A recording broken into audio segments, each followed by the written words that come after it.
It is imperative for the sake of your own happiness and for the sake of being of service to those who remain asleep within the dream, unaware of their own liberated nature,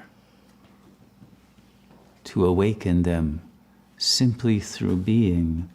uncannily different from anything they may have expected you to be,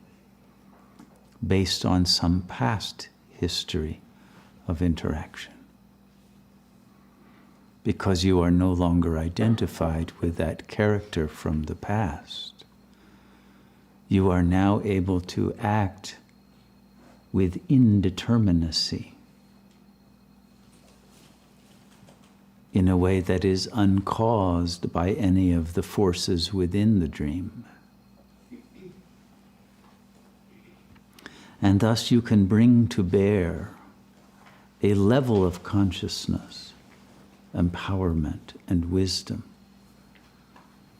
that is undiminished by the projections of the other,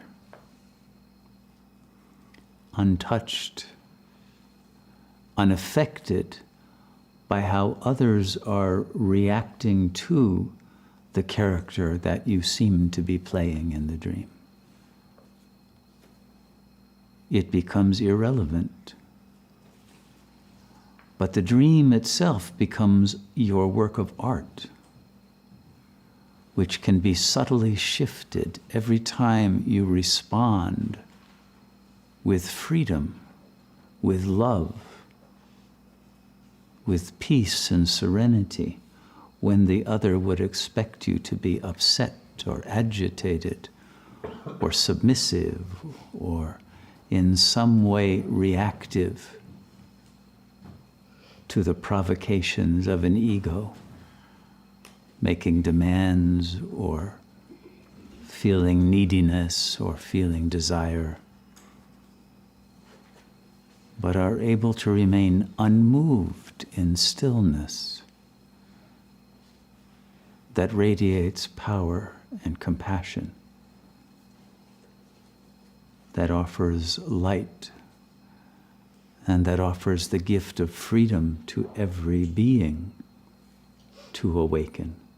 as you have. And the changes that you are able to make by intervening from a place of freedom,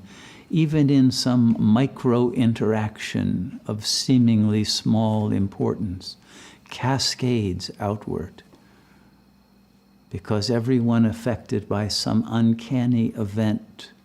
of meeting a being who resides in freedom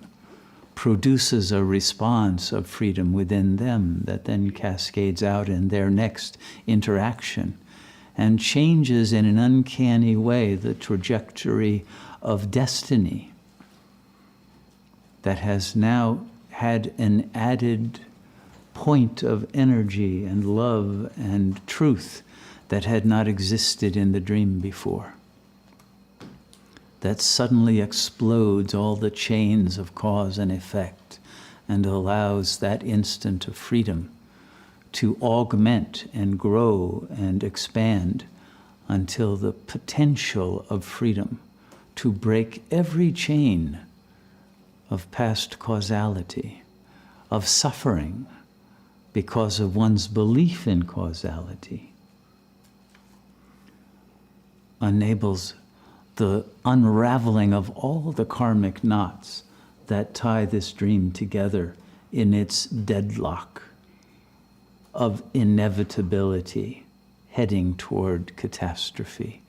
and gives the opportunity for a collective redreaming from that space of freedom through the awakening of all the beings within the field of that morphic resonance, such that the power of love, of wisdom, of truth that enters into the field of the phenomenal plane changes the trajectory of time and space itself and curves the space back toward